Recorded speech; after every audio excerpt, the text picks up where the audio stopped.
Hello, welcome to today's class. Today we have this challenge here. We are having the square root of t, or in bracket, raised to the power of t, equal to bracket open 1 all over t, close bracket, raised to the power of 2t.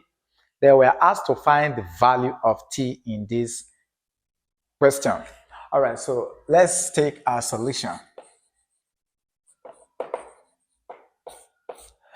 Now, I decided to bring this challenge here because there is something we just have to look at here. Before we go into solving, you will discover that t cannot be equal to 0.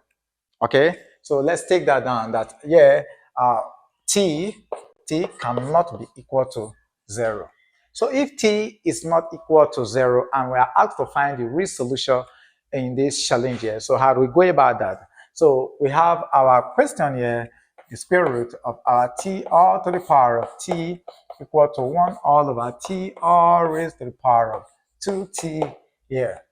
Now, we just have to rewrite this radical here, okay? Now, we don't have a radical on this other side, but we're going to rewrite what we have inside this bracket, applying the rule in indices, which says that when you have your 1, you have your 1 all over a, so this is equal to your a to the power of minus 1. Okay, so we're going to rewrite what we have in here. And so rewriting this radical, we're going to have t to the power of our 1 all over 2 all raised to the power of our t. This is equal to our t to the power of minus 1, or in bracket raised to the power of 2t in here. Okay, now we go to apply the power law of indices, which says that your a, right, to the power of your m times n, I said this is equal to your a to the power of your m, or in bracket raised to the power of n. So we can use this to multiply this. We can equally use this to multiply this. And so this is going to give us our t to the power of our t all over 2. Then this is equal to our t to the power of minus 2t. So if you check out the expression we have here, we apply another rule which says that when you have your a all to the power of your m equal to your a to the power of your n, it means that your m is equal to your n. So if we apply that rule, then we cannot equate the powers here. Okay, so this is going to give us our t all over 2. This is equal to our minus 2t. We eliminate the denominator we have here, which is 2, by multiplying through by our 2.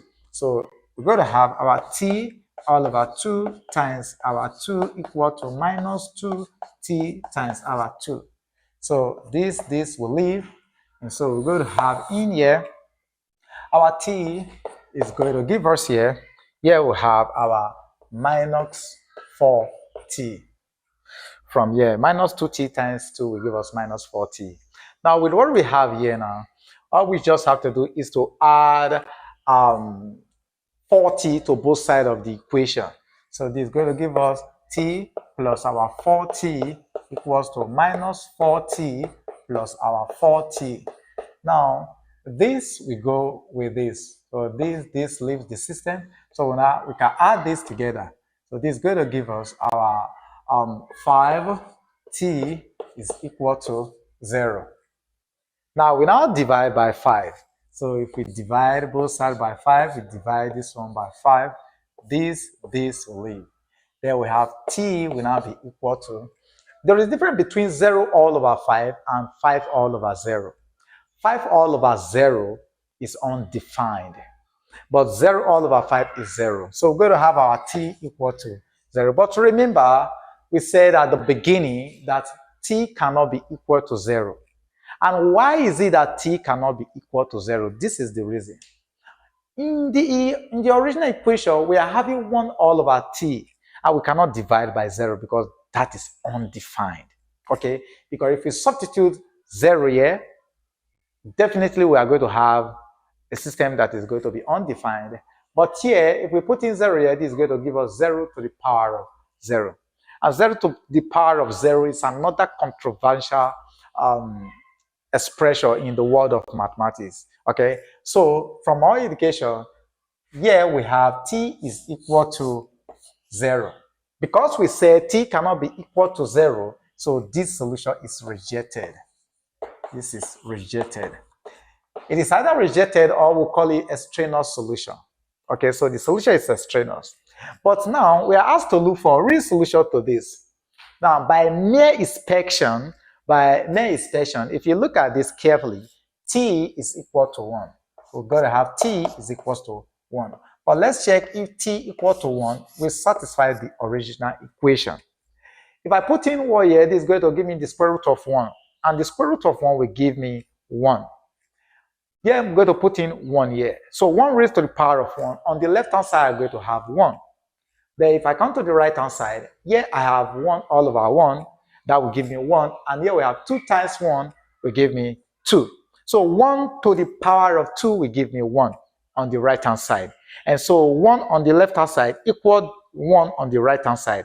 So it means that 1 is a real solution that satisfies the original equation. But how do you get that 1 in this regard? Take note of this expression where we have this equal to this. From here, we are having here the coefficient is 1, and here the coefficient is 1. So we can get the solution 1 from this point here. Okay, so t equal to 1 is a real solution that satisfies this original equation.